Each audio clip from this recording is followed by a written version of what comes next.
Space Imperies Part 5. The love of Amanda altered Dudetron clock time. Anything similar to reality is a coincidence. Yes, it is a coincidence. Sci-fi realistic. Original fiction. As the medical service was finished taking care of me, Amanda and I postponed discussing our next steps. It would be better that no one would hear us talk about that matter.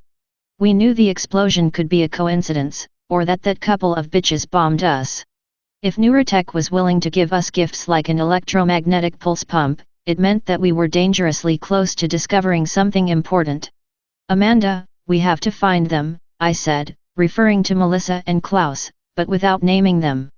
My stronger voice now that the pain had given in.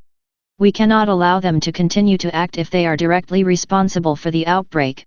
I agree, replied Amanda. But first, we need to make sure you're good enough to move. We cannot afford to be in bad conditions. I agreed, knowing that I was right and that it was going to strangle my accounts, but I cared less. That explosion could have burned my brain, and goodbye and good trip to nothing. Amanda wanted to review the data we had obtained from the service bot and to plan our incursion into the operational site of La Voss Company, but although she had hardly been injured by the detonation, her built-in systems were as fried as mine. We needed new implants and as soon as possible to be able to get back online. If we managed to access that private server, we could find clues to what Neurotech is planning, said Amanda, whose mind was working at full speed. But we need more information about security upgrades. We could use the contacts that Mental provided us, I suggested. Maybe they have additional information or they can help us infiltrate us without being detected. Amanda sighed, her gaze full of determination. Good idea. We also have to locate Melissa and Klaus. Maybe if they're really responsible for the grenade detonation, we'd still be in danger and need help.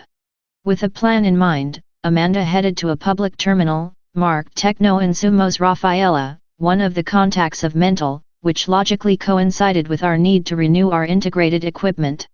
We knew that time was essential and that everyone counted to prevent Neurotech from turning us into puppies. Amanda and I arrived at the facilities of Rafaela Techno Insumos, a discreet but well-equipped place. Sean, a serious-looking and efficient technician, received us immediately.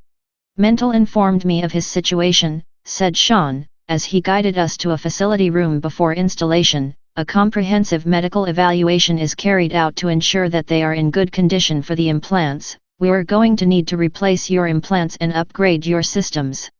This will take some time, but it will be essential for them to continue with their mission. After the implants are installed, tests are carried out to ensure that they work properly.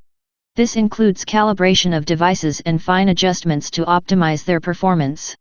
We settled in the armchairs and Sean started working. Meanwhile, Amanda and I are discussing our next steps. We need to make sure that Melissa and Klaus are not a danger. Consider that they will not be alone, and if so they must have huge support from Neurotech, I said. If they were responsible for the explosion, we have to find out what they know. I agree, replied Amanda. But first, we must regain our capabilities. Without our integrated systems, we are at a disadvantage. That is in my hands, and you will see that good results, at the request of Mental, will have materials of the latest generation and of military-grade quality. Sean worked with precision, replacing our damaged implants and updating our systems. These implants are inserted directly into the nerves of the skin and allow a direct connection between the nervous system and external devices. They facilitate mental communication with computers, access to databases, and control of devices without the need for physical interfaces. I felt a mixture of relief and anxiety while my synthetic skin of the first aid post was replaced by one of better quality and with greater degree of implants. The process was progressing and I was recognizing the downloads of the new interactive programs. The augmented reality interfaces, AR, projected information directly into my field of vision, showing real-time data, maps, instructions, and other relevant data, overlapping on the physical environment. I knew that every second counted and that we couldn't afford any more delays. Ready, said Sean at last. Their systems are up to date and operational. The implants follow the monitoring of vital signs automatically. This includes administration of medications, and they can perform minor tissue repairs. They can now be back online and continue their mission. Amanda and I got up, feeling the familiar connection of our integrated systems. It was like recovering a part of ourselves that we had lost. "Thank you, Sean," I said, sincerely grateful. "This means a lot to us." "Good luck," replied Sean. "And remember, time is essential. We can't let Neurotech take the win." With our systems restored, Amanda and I headed to the communications terminal to contact the allies that Mental had provided us. We knew the next phase of our mission would be crucial.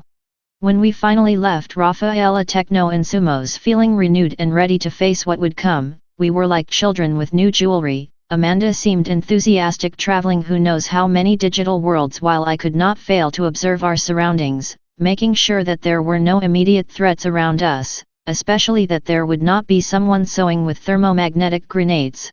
"Let's go buy clothes," said Amanda, "and give us a good bath, because with this aspect I don't feel comfortable," he said with a smile and superficially careless, and I quite rightly assumed that that was one of the things that Amanda had been looking for online.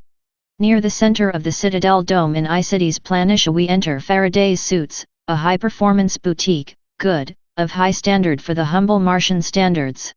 The place was glazed and higher than the narrow one could see, but it was intelligently arranged with a series of mirrors that gave a huge sense of breadth and captured daylight and starlight in a practical and aesthetic way. "This is not on Earth," I told Amanda, marveled at the design of the place. As we stretched our gazes up and the rest of the place, he replied, "It seems they have been recycling panels from the solar parks. The need has a face of heritage," he concluded. Without stopping to ask him what a heretic is, I wanted us to hurry the purchase of new clothes. It gave me the feeling of a mixture of déjà vu and anxiety, as if we were delaying too much. "Buying clothes is a mess," I said when I left. Amanda with her smile to skin answered me, "Everything we bought is very practical and comes with radiation protection and is anti-magnetic, and you will look very good because I chose it for you." Women, I thought, but I didn't say anything. I knew that Amanda was very handsome and that her aesthetic and practical sense would be useful to us. With our new acquisitions, we are headed to a safe place to move and prepare for the next phase of our mission. We knew time was essential and that every second counted in our fight against Neurotech. I had to ask myself more questions. It seemed in principle that this set of situations had emerged from nothing, but everything has one way or another an origin, a point, or a set of coincidental events. Neurotech, space war, the sources of energy, neurological control programs. At first sight, almost everything seemed unconnected, and it all seemed to break away from the consequences of the space war, or as they call it here, the War of Independence. The Marsians had been subjected to exploitation and poverty by the Earth Holdings, and the periodic rebellions were only a matter of time for them to burst, be stifled, and eventually repeat the cycle. But something interrupted the process, and that was the energy source, from the data I had collected unlawfully, I knew that the Martian had enough energy to cook every warcraft that was sent from Earth. Fusion, fission, helium-3 reactors, and the prototypes of antimatter reactors available to the Earth's war fleet were just small boxes of phosphorus compared to the enormously gigantic deployment of energy by the Mars rebel settlers against the attempts of the Earth Holdings to regain control of the resources of Mars and the asteroids. All kinds of drones and hostile ships that sought to approach to distances they considered safe, remained like a forgotten bite in the toaster, and their cruise is a bite to the bowl. We reviewed this data in private with Amanda as she was dressing and unclothed and trying out new clothes and seeing her own image after taking a bath, and this time with the intention of bathing. We are well aware that the areas of research and development departments of Neurotech have reoriented the research of neuromedical intervention towards methods of neurological control of the frontal cortical areas and of the upper functions.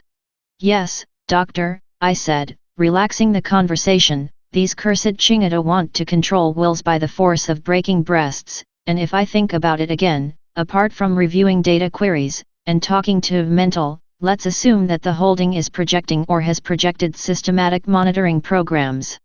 "If," said Amanda, "that would be horrible, we would all stop being who we really are and we would become their toy drones, and we even know. We would even agree and be very enthusiastic about what they would want." I answered between pissed and angry, a subtle and cold anger in the depths. "We have to stop them.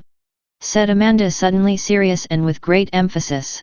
We have to go to the mines of Olympus Mons, I said looking and delighting with the observation of Amanda's beautiful, splendid and perfect back, but not to the tourist area of recreation of the battles, but to the active work areas, to meet us with a terrestrial, and I want one of those portable laser tools used by the miners, and make them a good letter Z in the ass to the bad stinged who put us the grenade.